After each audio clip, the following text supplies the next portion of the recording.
if you're just beginning your journey of spiritual seeking, if I could give you any piece of advice, it would be to enjoy every single step of the process and to venture out into brand new things and to go out of your own little cave and like learn from new people and learn different ideas than what you've ever heard and have new experiences and go traveling and do stuff that you've never done before and just have fun and enjoy life so that you can get to the end of your life and say, I lived such a beautiful life and I touched all the lives that I came across and I impacted people's lives and I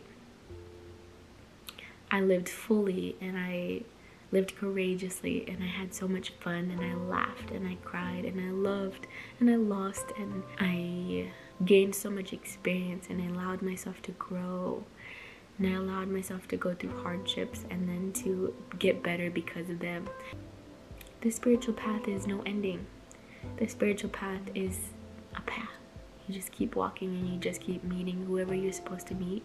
Hello everybody, thank you so much for joining me today. My name is Alexis. For anybody who doesn't know, welcome if you're new or welcome back if you have been here before. I am the author of A Journey into Truth, Unveiling Life's Secrets for Truth Seekers, and this book talks all about the last 6 years of my life, my spiritual path, and some of the life lessons and philosophies I have learned along the way. So if you're interested in learning more about that book, you can visit my website www.vibratecreate.com, or you can find me on Instagram at Vibrate2Create. Here on Vibrate to Create, I talk about all things spiritual and metaphysical. I make reaction videos to things like spiritual teachers, spiritual teachings, inspirational, motivational, and sometimes funny videos. And sometimes I also make entrepreneurial videos letting you guys know how to self-publish your own books. So if you're interested in that kind of content, then please do click the subscribe button and hit the notification bell to be notified of when I post new videos so you never miss a video. It also really helps the channel to grow and helps me to be able to make more videos for you guys to enjoy. So please enjoy today's video. So today is going to be a little bit of a Q&A moment. I got a really good question the other day on one of my videos and I really wanted to make a separate video for it. So I've actually already talked about it before and I've also talked about it in my book, but I really wanted to make a separate video for it because it's a very important question and I think it would be very beneficial for many others, so I wanted to make a video rather than to respond to the question through typing. So this is a question from the seeker, and the question is, how much have you managed to implement the ideas you have gathered from these videos to your life for the betterment of your life and other lives around you? And can you also tell us what made you decide to go forward on the spiritual and mystical path? So it's two separate questions and they are very big questions that have many answers and many ways that I could answer them. But let's see what comes up. So I'm going to answer the first question here first. So the first question, how much have I managed to implement the ideas I've learned? So I've learned many ideas and many different spiritual paths and ideas and philosophies. And I would say it's not just been about spirituality, but it's been about life.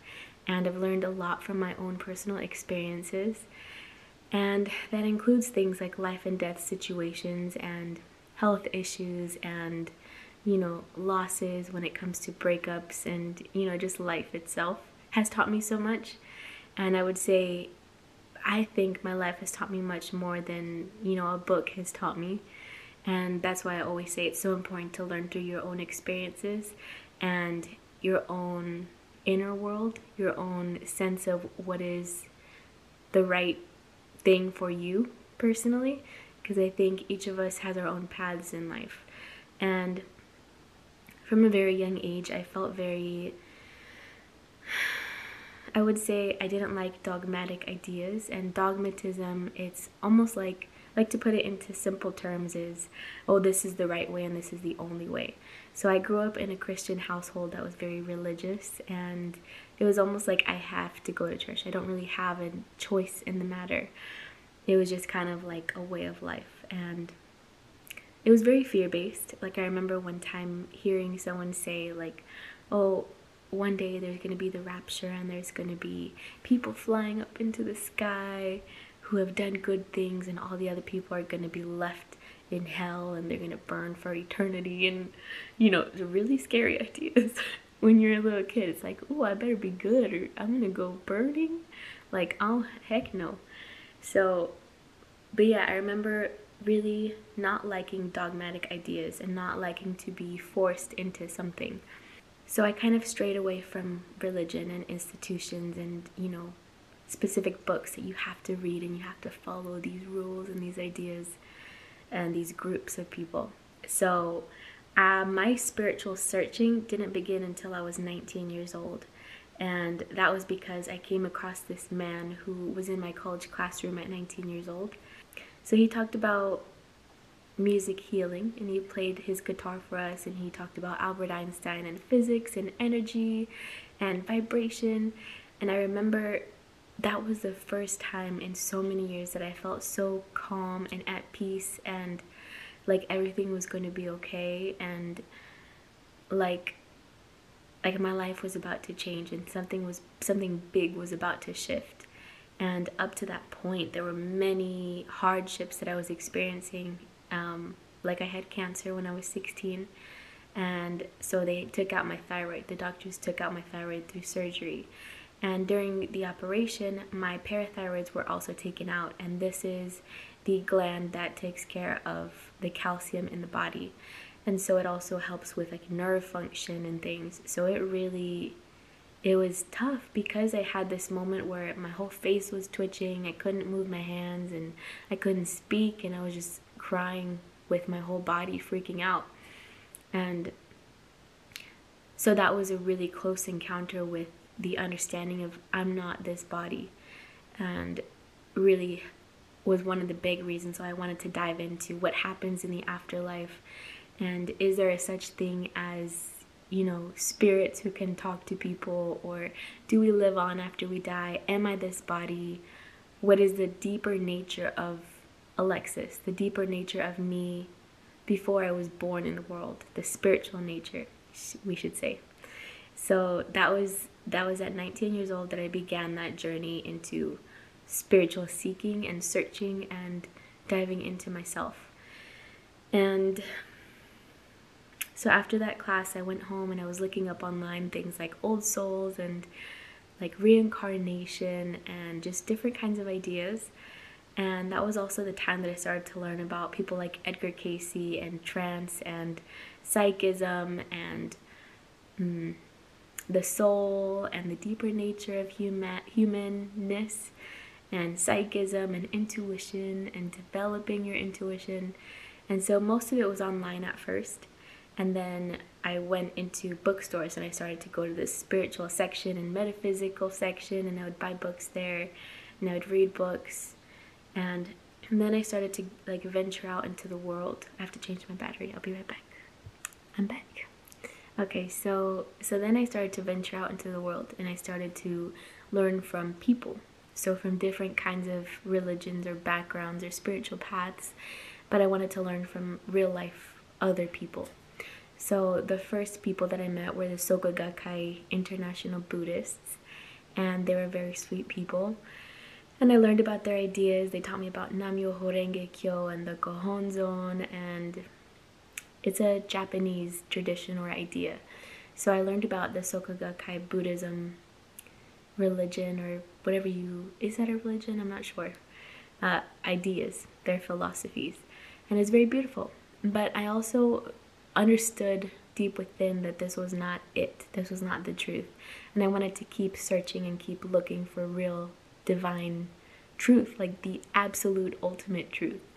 And so that took me out on a journey into learning about the law of attraction and Esther Hicks or Abraham Hicks, and I started reading books like Ask and It Is Given, and learned about The Secret and some of those new age ideas. I mean, it's been 6 years, so it's been a very long journey, and I've learned from a lot of different kinds of people, so there's no way for me to talk about every single path of or every single step that I took on that journey, but I'll kind of tell you like some of the main points and some of the main things I really dove into. So I went on an Abraham Hicks cruise, and I got to see that teacher live, and that was one of my favorite teachers because it was one of my first teachers. I had such a transcendent experience on that cruise ship. Like, it felt like I kind of left my body, and I describe it I'll link it up above in one of my videos. So if you want to know more about that, because I don't want to, dive too deep into one specific experience, because that's not what the question is about. But yes, I got to see Abraham Hicks. I've had such transcendent experiences that feel so otherworldly.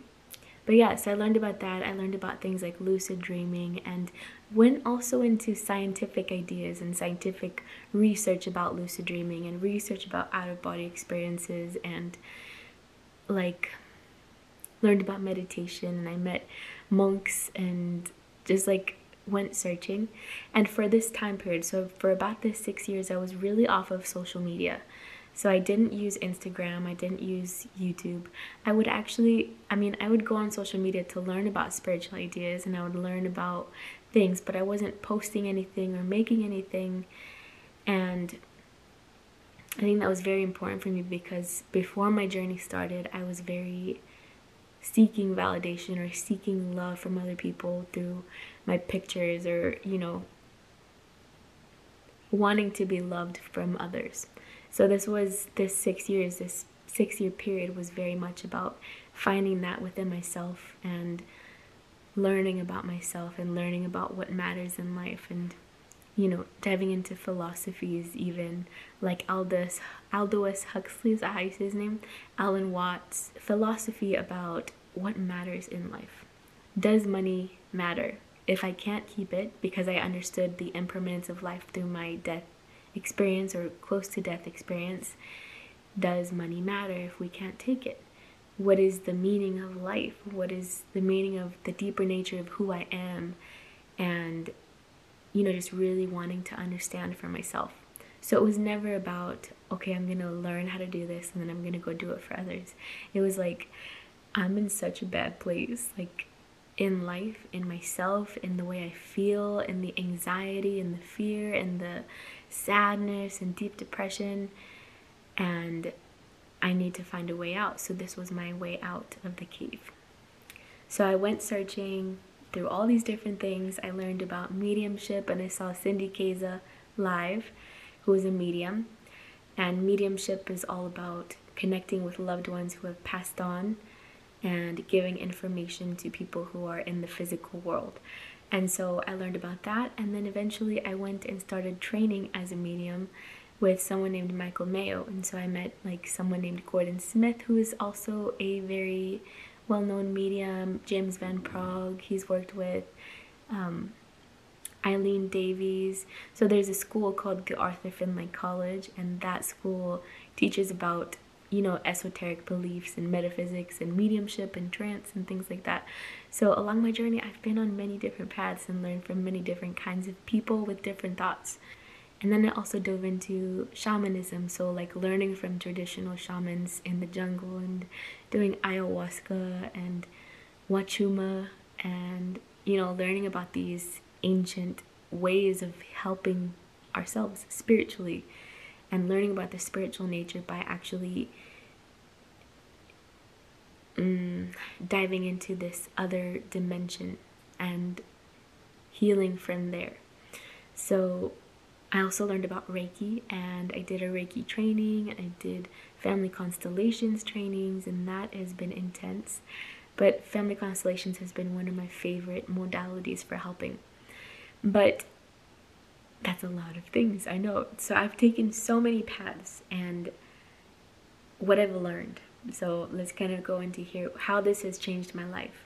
So I went from almost like having addictions. I would say there were addictions. I went from that very Western mindset of like, oh, you take a pill and you can run from your emotions, and you can hide the symptoms just by taking a pill. And I was taking like anti-anxiety medications and sleeping medications, and it was very just not in my body, and really running from pain and running from having to look at some of these darker feelings that were inside.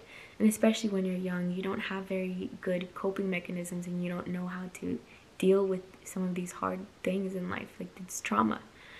And so I feel that if I did not take a spiritual path, or if I did not decide to dive into myself, or did not decide to change my mental space, I really don't think I'd be here. I think I would have died already. I think I would have like killed myself. Because I did have an attempt at it before I decided to go on my journey. So it was like a divine intervention. Like I literally had no choice but to take that path, and I was pushed into it. Well, I decided, maybe at a soul level, I decided this is what I was going to do, and I'm so grateful I took that path. But it was tough. So yeah, so there was the cancer, there was a breakup, there was the fear of losing my home and not knowing where to go when I'm 19 years old, and just everything was so uncertain. And so meeting that guy in college led to my path beginning, and then, like I was saying, all those different people that I met, and just the unfoldment of my journey. And so what did I learn, or how did it change me? I think I'm a completely different person after I've taken that path, and I handle life with so much more grace, I think, and so much more love for people and humanity. And I still have many moments where it's like, you know, I get frustrated, or someone cuts me off, and I feel that anger, and it's like, you're such a bad driver. It's helped me to create more introspection and to think more about what I'm going to say before I say it, or to think about how do I want to respond to this, or to learn more about equanimity, and to learn more about that what matters in life is the joy I feel and the happiness I feel, that is not about what I have, or not about the physical body that I have, but something much deeper. And there's always an underlying peace within. And I also, like I said, I did a lot of development in psychism and in intuition. So I feel this deep connection with something much bigger than me. I don't know if you want to call it like a spirit guide, or whatever you want to call it, my intuition. I feel it's made me much less afraid to take big leaps, or to follow that guidance. And that has led me into meeting some incredible teachers. So like right now, I'm learning from a teacher who teaches me public speaking. And I would have never met him if I did not meet all the other teachers who led me to him, if that makes sense. I think there can be a misunderstanding in the spiritual field about that. Like maybe it's when you first begin, it's like, oh, I'm gonna finally get to an enlightened state where I'll never have to feel sadness, and I'll never feel anger, and life will just be a breeze and be happy. And I think maybe I thought that way at one point, and I was really trying to get to that, nirvana state. But I think right now what I've really come to understand is being able to enjoy even those darker spots, because I know they're going to lead me into even more growth and an understanding, deeper understanding of my nature. So I think on a personal level, my journey and my path has really helped me to evolve and grow as a person so much, in that I feel so much more peace. I feel so much more strength and an ability to go through even hardships in life, and to feel an equanimity and a knowingness that nothing lasts forever, and to know that, even something that's really bad could actually turn into something really good. And there's a teacher I have who talks about perturbation. So it's like this resistance that comes right before you're about to break through. So it's like a chick who's inside the egg, and there's this moment of resistance. Like first there's this forming inside the egg, and there's this, safeness, and then now you've got to break through the shell to come out into the world. It's a birthing. It's a birthing. So sometimes that resistance is needed to allow us to grow and to evolve into something much bigger than what we were before. There's this perturbation or this moment of resistance before the change comes. There's something about hardship that allows us to become, or to make the choice to become better than what we were before it happened. So my path has taught me so much about being able to withstand those storms and to not let them take me down, but to really put my roots into the ground and just allow the storm to pass and then to become more because of the storm. My path, since I've learned from so many cultures and from so many people, it's really helped me to have a deeper understanding about, and also a tolerance for people's differences, and also a love for people like I've never had before. And I've created so many beautiful friends and people, and overall have just lived a much more joyous and exciting and happy life because I decided to take that step. And how has it helped me for the betterment of others? Well, my path began because I wanted to help myself. It wasn't because I wanted to help other people. And over the process of all the many experiences I had and all the different people I was learning from, I found out that it was actually my passion to help people to understand what I had come to understand about life. And it wasn't even about spirituality or like spreading a specific religion or idea and like holding on to one specific, but the helping was more about helping others to live more happy and joyous lives and to understand the deeper meaning of life and to be happier and to live a more meaningful life that is good for them and also creates good in the world, and therefore, spreads like wildfire to create better in the world. It's really hard when you have to put that into place with some family members. It's tough. And it's a practice. It's not like one day you get there and you're finally like completely enlightened and you know everything and nothing bothers you. It's like, or at least I haven't experienced that. But it's helped me to be more conscious, even in those moments, and to really have introspection of like, okay, what was my part in this and how can I be better? How can I grow and evolve from this situation? And how can I do better next time? So to not be hard on myself, but to understand our imperfection as humans and to try to do better, to want to do better. It's much easier with strangers and people you don't know and people you don't have a lot of past with to put these ideas into practice. And when you're looking at someone who you have much more history with or lots more pain with, like let's say family members or people who you've known longer, it's much harder to put these ideas into place. But that is actually the most important place where these ideas should be going. And it's still a practice for me. I'm still learning, I'm still growing, I'm still evolving, and I don't think I'll ever stop evolving. I think it's just helped me to have a lot more consciousness and awareness and forgiveness for myself and for others, and to understand why people do hurtful things and to understand where it all comes from, and to have compassion, so much compassion for myself and for others. And it's also taught me so much about people and about life. There's so much that could be said about my journey because it's been 6 years. It's been a really long time.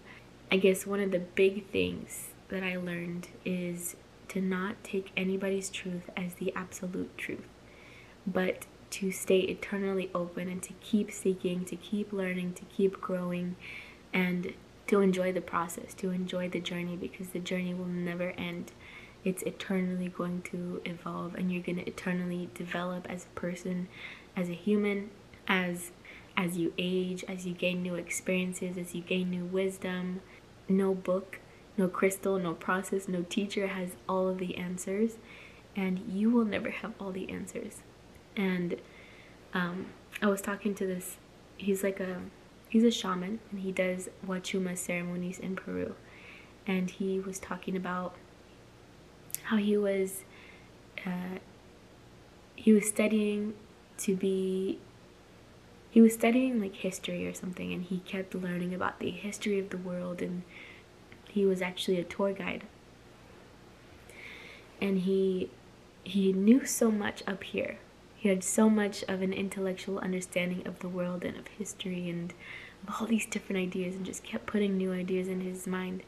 But once he started, what Shaman, he started training, and because he had been doing it for 20 years, he started to understand that the nature of the world can't be intellectualized. It can't come from here because it's within, it's in everything. It's not a mind thing, it's an experiential thing. There's a deeper nature to it that is inexplainable, that you can't find in words, that you can't find in a book, that is just the truth is in, he said, the truth is in nature. It's in looking at nature and experiencing the world, and not reading a book and thinking, oh, I've got it. So there's a story, and the story is, and I talk about it in my book, the story is, it was almost like I was going and I was picking up every single rock that I came across. So I was on the path and I picked up a rock and I'd be like, that's not the truth.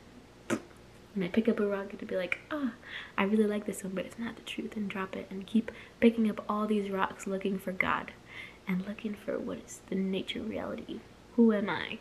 Well, is this the truth? And eventually you come to the point where you're like, okay, you come to the point where you eventually understand that God is the rocks. It's every single thing, it's every single path, it's every single human being, and every single, thing that this world has. I'm done searching. I'm done trying to find the truth in a book or in a teacher, but I live the experience of God, and I, know that I have it within, and that it's in everything, and that it's not something that can be grasped or that is of this world, because something that is not of this world can't be described. It's just something much deeper than this reality, and it is this reality in some form. I've decided not to try to find the truth in a book, but to just live it, to live my life, and to find peace and to find acceptance even when there is hardship, and even when I'm feeling a sadness, or even when I'm feeling angry, to accept it and to allow it to be, and to allow it to move through, and to allow it to be, because it's like the butterfly coming out of the cocoon, and knowing that even in that darkness it will pass, and it's there for a reason, and it'll help me to grow in some way or in some form and to evolve. So for me, my spiritual path has not been about getting somewhere perfect and being perfect and having a complete enlightenment, but the experiences I've had have been so beautiful. It's helped me to feel like my life is important, and like my life is, like I could die tomorrow and say like I lived a good life. I have no regrets, and I saw so many beautiful things, and I'm so happy I decided to come into the world and to live even those hard experiences, and to experience the world, and to experience even the lows, and to experience the highs, and then to come back eventually, hopefully. So like I said, it's a work in progress. It will never be done. It will be eternally unfolding, eternally growing, eternally imperfect, but perfectly imperfect. If I could give you a piece of advice about, if you're just beginning your journey of spiritual seeking, if I could give you any piece of advice, it would be to not hang too tightly onto somebody's ideas, and to not push away ideas or to say that's wrong. I would say keep an open mind, keep an open cup, and eternally don't hang on to the idea, and to just pick up the rock and to like enjoy it, enjoy the journey of unfolding, and enjoy the journey of you becoming more than what you are, and to enjoy every single step of the process, and to venture out into brand new things, and to go out of your own little cave and like learn from new people, and learn different ideas than what you've ever heard, and have new experiences, and go traveling, and do stuff that you've never done before, and just have fun and enjoy life, so that you can get to the end of your life and say, I lived such a beautiful life, and I touched all the lives that I came across, and I impacted people's lives, and I lived fully, and I lived courageously, and I had so much fun, and I laughed, and I cried, and I loved, and I lost, and I gained so much experience, and I allowed myself to grow, and I allowed myself to go through hardships and then to get better because of them. And I created beautiful things, and I left behind beautiful things in the world, and I made beautiful friends and connections, and had a beautiful ride on life. The spiritual path is no ending. The spiritual path is a path. You just keep walking, and you just keep meeting whoever you're supposed to meet, and you just keep learning from brand new people, and the next person and the next person will be different and better, and sometimes not as good, and you'll learn something either way, and you're never gonna get to an ending, no matter what path you take. It's just gonna keep unfolding. I hope this kind of clarified your question. I hope you got something from it. If you have any other questions, you guys can leave them down in the comments below. If you have any questions about something specific, and maybe I will answer it for you in a video. Thank you so much for joining me. Thank you again for your question, and I hope you enjoyed, and thank you for joining me. Bye guys.